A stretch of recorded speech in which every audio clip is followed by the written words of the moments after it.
Hey nerds, Farmer Jesse here. Welcome to Growers Daily, your daily dose of ecological farming insight. It is Tuesday, July 14th, 2026, and today we just keep planting, late garden tips, and we take the tilther to the field. So let's do it. Like, not to the whole field, we just take it out to the field. Not like we run over the field with a tilther. It'd probably kill the battery.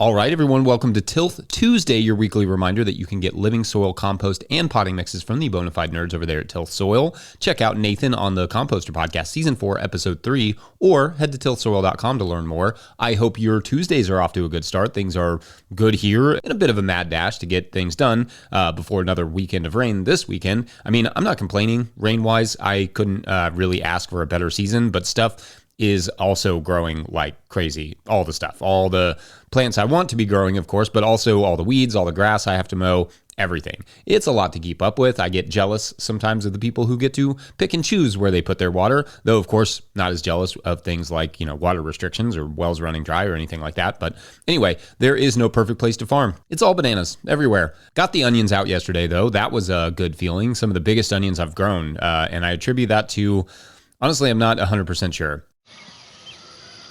It's like the size of my head. It's a head-size onion. I don't know that anybody wants it. It could make a good blooming onion. I should call Outback. Or I should make one. Been growing the same onions pretty much the same way for many years, so maybe the soil here is finally taking the hint that I'm trying to improve it. That's my best guess. They are curing away in the greenhouse for the next 2-ish weeks, and then they go into the cooler. That feels good. Hoping to finish off the potato harvest today, but we'll see. What's up with the onion and or potato harvest for you all? How are those long season storage crops going? Let us know and or upload a 20-second farm video clip to Dropbox or Drive and share that with FarmerMike at no-tillgrowers.com. Love those always. So I wanted to talk about the market gardener's mantra today: just keep planting. I believe I've done a segment on this before, but it's a good reminder every year in the peak of the season to, well, just keep going. Keep getting stuff in the ground, keep prepping beds. It ain't over yet. The idea and the reason it resonates so much is that when you're overwhelmed with harvesting and pruning and all the things, I think it's called July, it's hard to get excited about getting even more stuff in the ground and adding even more stuff to your plate. But as we will talk a little bit about in the next segment on getting in the late garden, the window is short to get stuff in the ground and growing. Before you know it, the season will just stop. Growth will slow or cease. The window closes. If you don't push through in July and August, come September and October, you will look out and realize that you have almost no produce. From a business perspective, but also just from a homesteading perspective, where you want, a full larder going into the winter, that ain't great. So we tell each other, somewhat tongue-in-cheek, to just keep planting. Yes, the phrase says, the business of farming is completely wild, but you got this. Keep going. It's also a phrase that reminds us that how we handle the challenging times will determine if we have challenging times in the future. If you don't plant those fall brassicas now, for instance, you won't have them in the future. But also in a general life sense, if you don't get your oil changed, for instance, or pay that bill or deal with that issue, even though things are hard right now, whatever the stress may be, then it will probably be worse later. It will be added to future stresses. It just compounds. There have been many a year where I'm so overwhelmed harvesting and just keeping up with what's, currently in the ground that imagining planting anything else seems not only impossible, but somewhat unwise. But you won't regret just pushing through a little bit more to make sure that you are all set up going into the winter. So I guess in short, this is your reminder that no matter what it is, gardening or life or whatever, it's time to just keep planting. And as we'll see in the next segment, it's not too late to just start planting either. That's nice. BRB. Morning in the front garden with Murasaki sweet potatoes, which are prolific. Wing beans are producing well. The popcorn is absolutely starting to kill it. We also have sorghum on the other side. We have lima beans and black-eyed peas. And look, there is a Wilson a Leelanau watermelon. Want to harvest seeds adapted to your farm, but you're thinking, look, I have a market farm to run. I'm way too busy weeding and picking tomatoes. I'm Dan Briesbla, and I'm here to tell you that you can grow seed on your farm without losing your mind. On the Seed Farmer podcast and in my book, The Seed Farmer, I share exactly how busy growers make seed crops work alongside a bustling farm business. Find The Seed Farmer wherever you get your books and podcasts. Go grow some seeds. A quick and loving reminder that if you, the listener or viewer, are enjoying this podcast, getting even a small amount of value from it, consider supporting our work over at patreon.com/no-till-growers. I will try to get to questions from everywhere that questions come in, but I will always get to your Patreon questions. Now, today's Patreon mailbag question comes from Patreon member Evelyn O. Coquire, who writes, quote, "Hi, Jesse. I'm in Sacramento, California area, Zone 9B, and I'm currently going to try a bit of a late planting. I've just had to get rid of some pokeweed. I didn't realize you all had pokeweed out there. Anyway, some pokeweed and thistle in my garden plot. Currently, I'm wrapping up occultation of my beds and plan on top dressing with compost. Then, by the middle of June, direct sowing corn, melons, carrots, lettuce, pumpkins, and perhaps some peppers. While it does get hot here in the summer, a lot of my garden gets a decent amount of shade in the day from nearby trees. I plan on putting the cucurbits and the corn into a bed which gets a greater degree of sunlight, and the peas, lettuce, etc. into a bed that gets more shade. This being said, due to how I've had to go about preparing for the summer season, I'm aware that I'm planting a bit late. So have you got any suggestions on how I might make the best of a late planting? Thanks for your work. It's really helped me and the folks in my community garden. I donated a copy of the Living Soil Handbook to them. That's nice. And as a botanist myself, I very much appreciate the work you've done in what amounts to science communication and application into sustainable agriculture," end quote. Oh, that's awesome to hear. All right, so good questions here, and apologies that I'm not getting to it until July, but some of you are probably asking a similar question for the fall, or maybe, still this summer. And what options are there for getting crops in later than you wanted to? First, late is not always a bad thing. In fact, it can be a great way to have a successful garden. In some cases, getting crops in later can actually mean missing certain pest cycles, so that's nice. You may not get quite the production of the main season crop, but you might not lose the crop as early or as much of the crop to diseases and pests and those sorts of things. So that could actually be quite favorable. Of course, some pests really love the late summer, but the majority of the pest cycles are built around the typical planting schedules of these crops, which tends to be earlier in the spring. So getting them in later may mean you skip the worst of it. Another benefit that late gardens see is warm soil. A lot of times when you're pushing, the season, for instance, you're getting crops into cooler soils, which can weaken or slow them down. So in warm soil at full summer sunlight, you will often see rapid growth and happier plants. In general, I like the approach you've laid out with managing the shade. I think in the peak of summer, most crops will benefit from a small amount of shade, but those lettuces and etc. will be quite happy. Now, some considerations when planting a late garden. One of the biggest is using transplants as much as possible, either ones you grow out or that someone else did whom you trust, as opposed to directly seeding. That doesn't mean direct seeding won't work, and in the case of things like sweet corn, direct seeding is really the best option, but having plants that are a few weeks into their growth will make a huge difference in success. Like right now, if you can find someone with, Brussels sprout starts, in my region at least, you could plant those and probably get a really good crop, even though it would be otherwise perhaps a bit late here, Kentucky Zone 6B, to pull off Brussels sprouts from seed, at least like getting a really good crop, not outside of a tunnel. The starts would get you quite far along in the growing process, so that's it's just a little bit of a jump start. Another benefit to planting the late garden is that you can get weeds under control if you need to, like in occultation that lasts through May in a warm region. That can make a huge difference in how much work the garden will take through the rest of the season. And by occultation, of course, I mean tarping.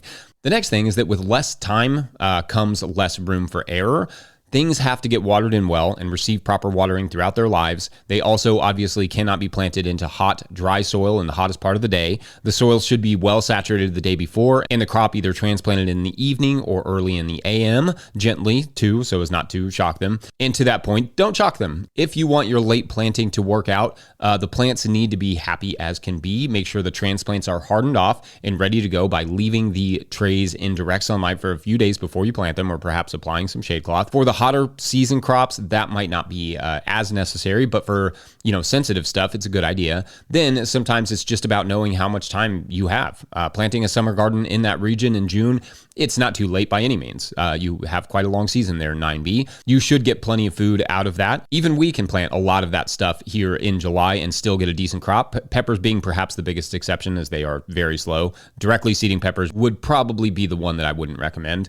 Otherwise, as you've no doubt learned at this point, no shame in late garden starting. And like I said, in many cases, that can be just the right garden to have. Now, I don't have experience growing there in Sacramento. I would love some. That would be fun. I'd like to visit Sacramento. But I would say that you will still have a garden to be proud of. Best of luck, and let us know how it went. Listeners, you let us know what you all think. Any experience with a late garden? Otherwise, we're going to take a quick break. And when we come back, it's Tilther time in the field.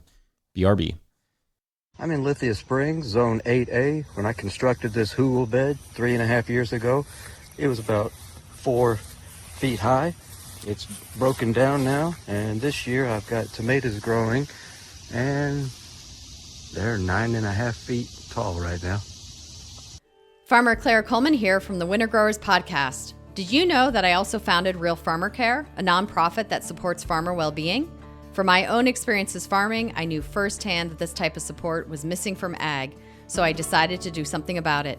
As of today, there are over 500 farmer recipients of a $100 self-care award, with more applying daily. If you'd like to help, each $100 donated supports one new farmer. Visit realfarmercare.com to donate and learn more. Again, that's realfarmercare.com. All right, so this year I've been tinkering with the Tilther from Johnny Selected Seeds. This is basically like a battery-powered, very, very tiny tilter that just like works the top 2 inches of the soil. This is a tool also that I bought personally, so it's not a paid advertisement or anything like that. I didn't get it donated to me. They didn't ask for a review or anything like that. It's also a tool that gets a lot of use in the market garden world, so although I had played around with the Tilther several times on other farms, I'd never spent a whole season with it myself. So here is me in the field giving my impressions. Enjoy. Okay, so I want to talk about this tool here. This is the Tilther. I'm getting ready to prep this bed here. It had all that broccoli and Lacy Facelia and etc. Whatever else I had in here. That was all here. Now it is all dead and in the pathway. I've raked it off. I've checked for compaction with the rebar, and I got out these little stumps where the broccoli was, and then I added amendments, and the next thing is I'm going to work those amendments in. So I'm going to use the Tilther for that. Now, in the past, what I've done before using the Tilther, because this is really my first season with it, is I would take like a stirrup hoe, and I would just hit it lightly with the stirrup hoe, and then I would rake it, you know, just to kind of flatten it. And then maybe if I was directly seeding something, I would use a bed roller just to flatten it out and make a nice seed bed. This kind of does the raking, right? These are pretty shallow. That's like maybe, what, 3 inches? It does the raking, the hoeing, and then sort of the bed flattening all at once. I've used this in a few different scenarios, and I mostly like it. Here's a couple things. One, I forget what this costs offhand, but I think with the drill and everything and the actual Tilther, this one is from Johnny's. There's a few different ones out there. This is the only one I've used. It's going to be about $1,000, and you have to get one of these 20 volt 5 amp hour batteries to really make it run. A couple things. It's a beast to carry. It's definitely not light, so hauling it around is kind of a pain. It's not as much of a pain as, you know, hauling around, say, a tractor, but it's certainly not light.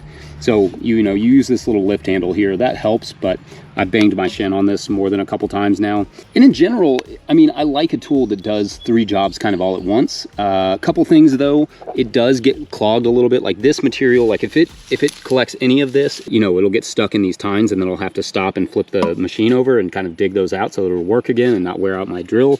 And because I'm operating on 48-inch beds and not 30-inch beds, like on a 30-inch bed, this is 2 passes. On a 48-inch bed, it's 3. So you kind of have to manage that a little bit, which means I'm going to start on this end, go down and come back on the side, and then I'll hit the middle, and you'll see me do that in a second. So it's not exactly designed for a 48-inch bed. And there's the little panel in the back that helps kind of flatten the soil afterward. It's pretty well designed. I mean, it's a very simple mechanism. It's a very simple little machine. It's not going super deep, so it's really just creating this nice surface tilt that you want. And in this case, it's just working this, these amendments down, a couple inches into the soil without getting down into the rhizosphere, which is what you don't want. You want to keep the rhizosphere pretty well intact. And so anyway, that's kind of the rundown. Let me know what all questions you have. All right, so I'm going to go ahead and do the tilting here. Yeah, then we'll check back in afterward.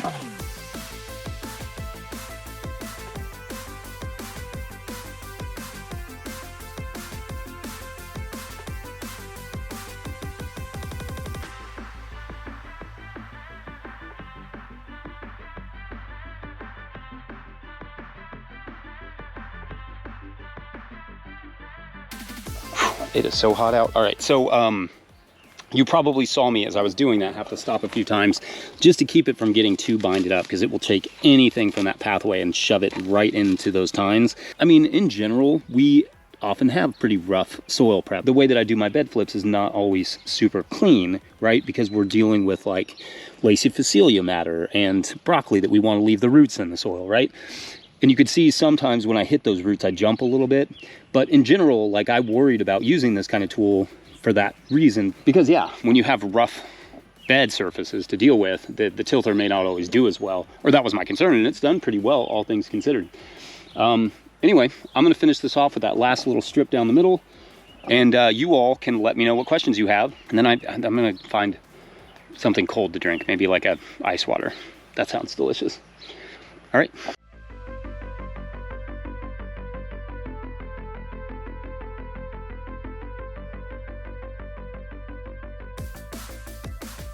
All right, I hope you enjoyed that little field session and this whole Tilth Tuesday. I know we did. It was fun.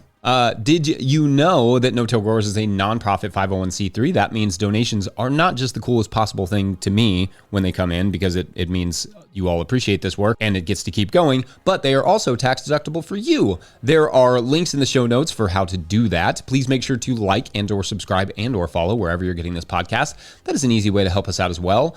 Enormous thank you to all of our show sponsors. And if you'd ever like to sponsor this show, you own a business, you feel like this business aligns well with No Till Growers, you can reach out to Michelle at farmermichelle@notillgrowers.com.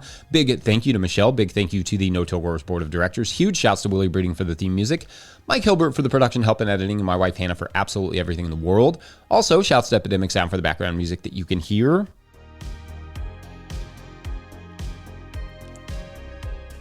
Pick up a hat, not this one. This was one of the old yellow ones. It's fun, though. Pick up a hat or a copy of my book, The Living Soul Handbook, at notillgrowers.com to support this work. Big thank you to everyone over at patreon.com/notillgrowers, where at a certain level, or if you just bump up from one level to another, or you sign up in the month of July, you get a shout out on the show. Big shout outs today. This is our big day, to our pollinators: Paul Chisholm, Evelyn Colquier, Dale at Three Bridge Farm, Steel Road Farms Dongera, Jess Carr, Sonia Swatschendruber, Adam Stickler, Robert Kilgore, Steel Road Farms, Thomas, Chris Main, Blue Raven, Norsgaard Farm, Sue Rowland, Thomas Van Wart, Tyler Lloyd, Larry Shepard, DP, Little Row Farms, Hank Zecca, Jill Crosby, Madison, Alberto Diaz, Peter Broad, Andrea Fronti, Tossman, Cedric Reed, William Wiley Madro, Lynn Tompkins, Steve Hurlbut, Mark Hare, Chris, Jason Ruel, Earth Care Farmer, Jane Murner, Derek Page, Meredith Light of Granite Springs Farm,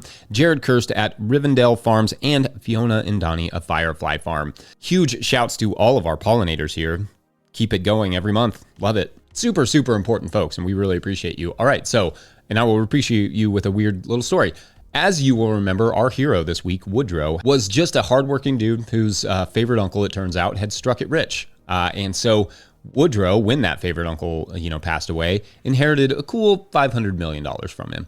And beyond paying off his debt and getting, a few things fixed around the house that he wanted, setting aside some for retirement and taking care of his mama, as you should, Woodrow had always known he would do one thing and one thing only if he ever came into this kind of money. And so he started making some calls. He got a director on board. He got the crew. He got the actors. Not all the ones he wanted, but a surprisingly, high number of them given the budget. And then they got to filming. And when the movie came out 2 years later, the audience ate it up. Critics loved it. A story of a hardworking man named Woodrow, played by Tim Robbins, whose uncle leaves him $500 million in a will, and he decides to make a movie about his life with the new money. After, the opening night, goes and sees it. Woodrow laughs, and then he heads home. He's got work in the morning. Thanks for watching and or listening. We will see you tomorrow. Bye.